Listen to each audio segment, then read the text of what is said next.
बिस्मिल्लाहिर्रहमानिर्रहीम। अस्सलाम वालेकुम नाज़रीन, मैं अहमद फ़वाद हूँ और आप मेरा यूट्यूब चैनल देख रहे हैं। अहम ख़बरों, तजिए और तबसरे के साथ आज की व्लॉग में आपकी खिदमत में हाजिर हुआ हूँ। और आज की बड़ी ख़बर और ब्रेकिंग न्यूज़ है, पाकिस्तान तहरीक इंसाफ के हवाले से ज़मानत हो चुकी है और ज़मानत के बाद रिहाई का जो हुक्म है वो भी मिल चुका है। इमरान खान साहब अब जल्द अवाम में मामला क्या है, इस पर कुछ अहम और एक्सक्लूसिव तफसीलात हैं। आज की व्लॉग में वो आपके साथ में शेयर करूँगा। सुप्रीम कोर्ट ऑफ पाकिस्तान से भी बड़ी तहलका खेज खबरें हैं। जस्टिस आयशा मलिक जो कि फुल कोर्ट के बाद से ही छाई हुई हैं, इनके हवाले से एक बड़ा फैसला शाम गए। एक बड़ी जो आप कहें कि जीत या एक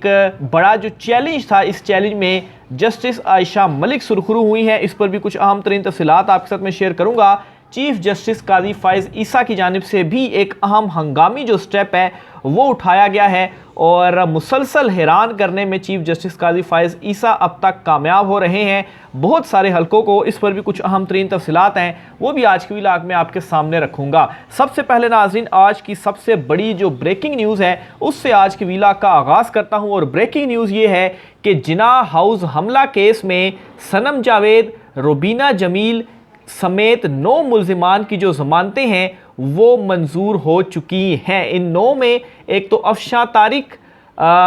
आसमा शुजा,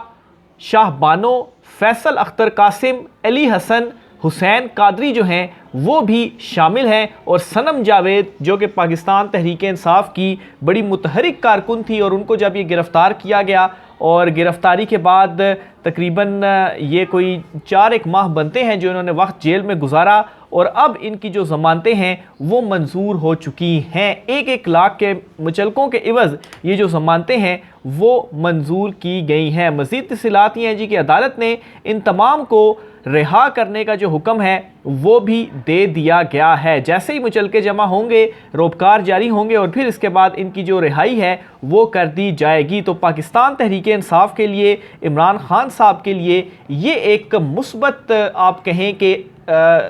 जो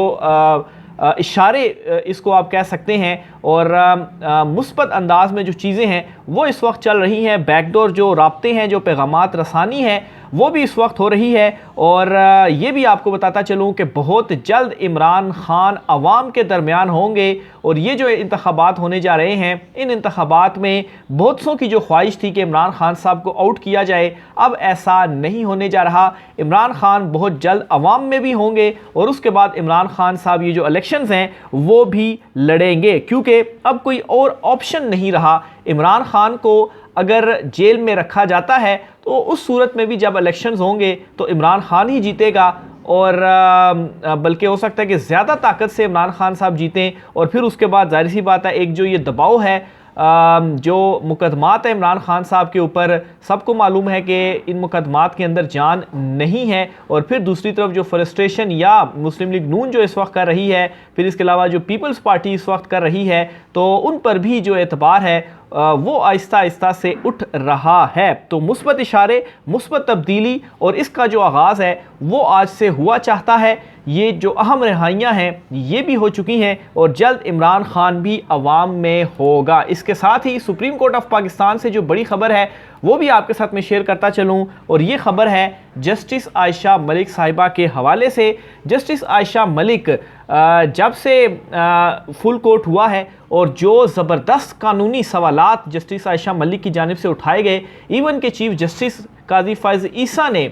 जस्टिस आयशा मलिक के जो सवालात हैं उनको एडमिट करते हुए उनका जिक्र किया ओपन कोर्ट के अंदर, और कहा कि जो जस्टिस आयशा मलिक ने सवालात उठाए, ब्रेक जब हुई उस दौरान में इनके सवालात के हवाले से सोचता भी रहा। बड़ा प्रोपेगेंडा उनके ख़िलाफ़ सोशल मीडिया के ऊपर किया गया कि ये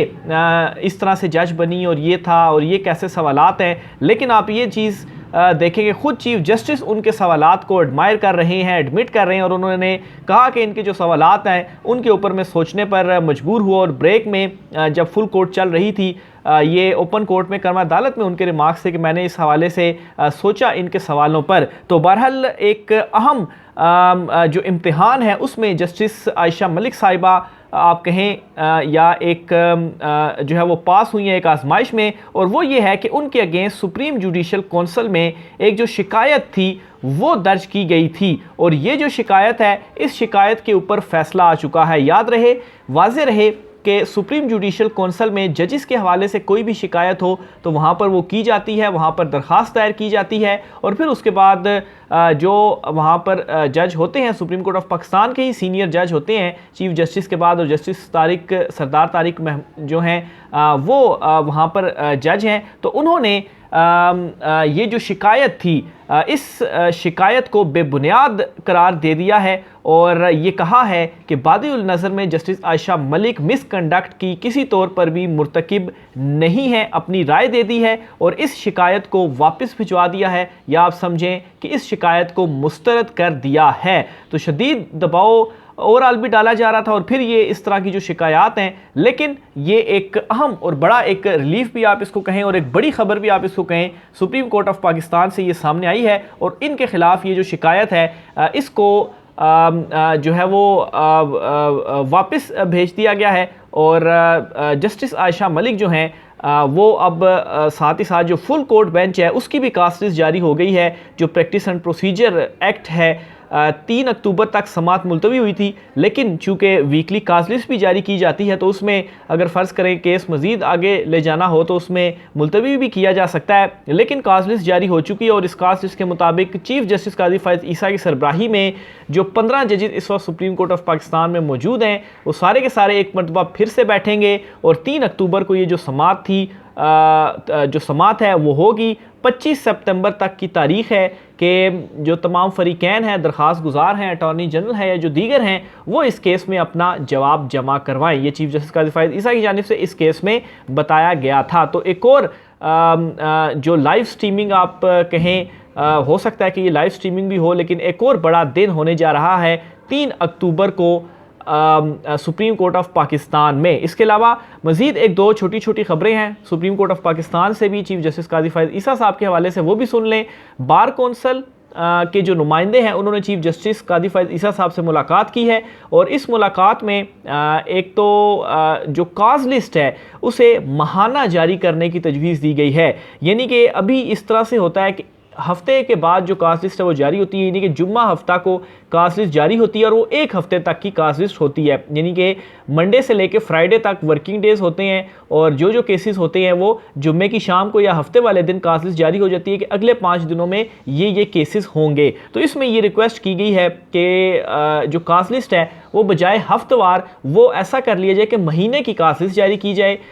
उससे ये होगा कि जो वकला हैं उनको थोड़ा टाइम मिल जाएगा केस की तैयारी के लिए भी, और बहुत सारे जो केसेस हैं जो कि सिर्फ इस वजह से आगे करना पड़ते हैं कि एकदम से उन्हें नोटिस मौसूल हुआ, कुछ दिनों के बाद उन्होंने कहा जी कि 1-2 दिन बाद ही केस मुकर्रर हो गया समाअत के लिए, ज़ाहिर सी बात है जुम्मे को कास्ट लिस्ट जारी होगी या हफ्ते को होगी तो उसी वक्त ही नोटिस होंगे, और किसी वकील का अगर जो केस है वो मंडे या ट्यूसडे को हुआ तो उसके पास 1 दिन होगा, तो वो ये कह सकते हैं कि हम तो फलानी जगह पर थे, लाहौर में थे, कराची में थे, और इससे कई मुकदमात ऐसे होते हैं जिनको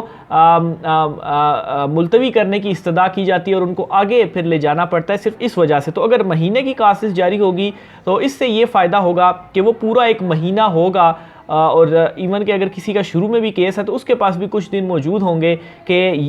इस दिन उनका केस है, तो वो अपनी तैयारी और निज़ाम वगैरह सिस्टम जो है वो अपना सीधा कर ले और कोर्ट में वो पेश हो जाए। तो ये एक तजवीज़ दी गई है, इसके ऊपर चीफ जस्टिस की जानिब से सोचा जा रहा है कि इस तजवीज़ का क्या किया जाए, लेकिन एक अहम जो स्टेप है वो सुप्रीम कोर्ट ऑफ पाकिस्तान में अहम डेवलपमेंट हुई है, ये मुलाकात हुई है, और साथ ही अदाद शुमार भी कुछ जारी किए गए हैं जी कि 18 सितंबर से 22 सितंबर तक 205 मुकदमात में से 225 मुकदमात में से 205 जो मुकदमात हैं उनको निपटाया गया है, लेकिन इसमें मज़ीद जो है वो कुछ नई दरखास्तें भी आ गई हैं, तो और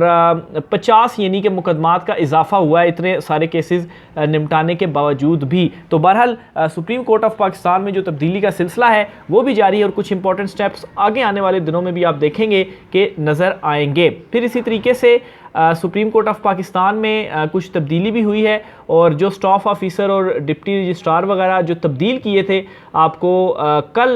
या ग़ालिबन परसों के वीला को मैंने ये ख़बर दी थी कि ये जो तब्दीली है वो की गई है। अब उनकी जगह पर जो नई तैनातियाँ हैं वो कर दी गई हैं और साथ ही साथ एक और अहम जो स्टेप लिया गया है हाई कोर्ट के हवाले से वो ये है कि बहुत सारी हाई कोर्ट्स में कुछ मतज़ाद फ़ैसले मौजूद हैं, यानी कि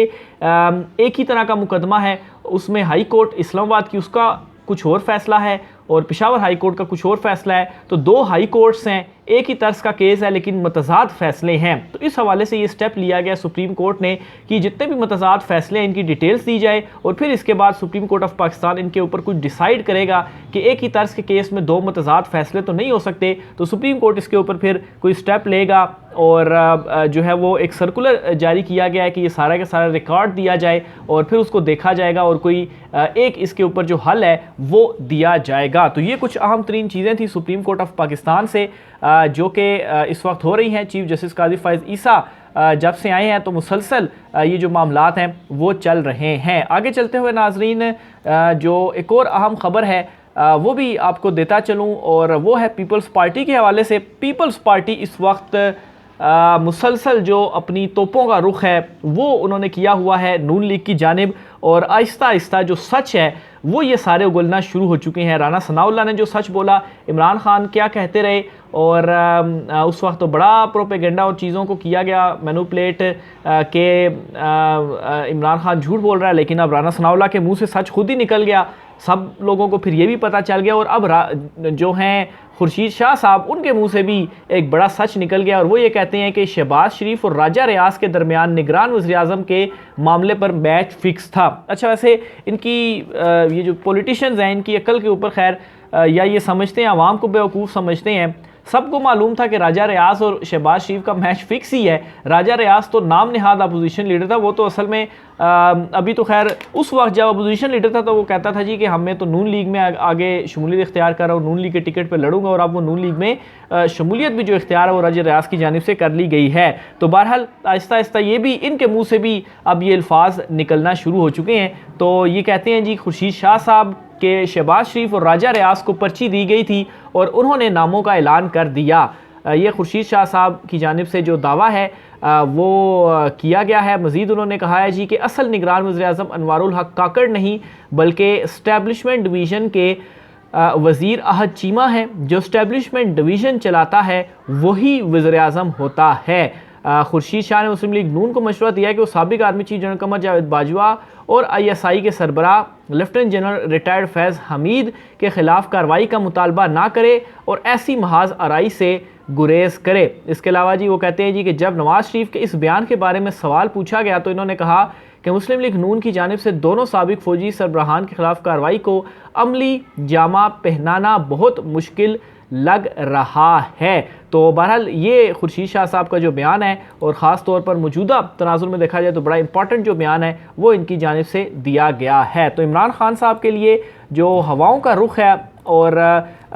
जो ये सख्तियाँ थीं और जो सख्त वक्त था इमरान खान के ऊपर वो आहिस्ता आहिस्ता अब गुजरना शुरू हो चुका है। वो वैसे ही नहीं कहते कि अंधेरे के बाद उजाला भी है, तो वो जो उजाला है वो आ रहा है और बहुत जल्द इमरान खान साहब अवाम में होंगे। राय का असर कीजिएगा। आज की व्लॉग से इतना ही, मुझे इजाज़त दीजिए। अल्लाह हाफ़िज़।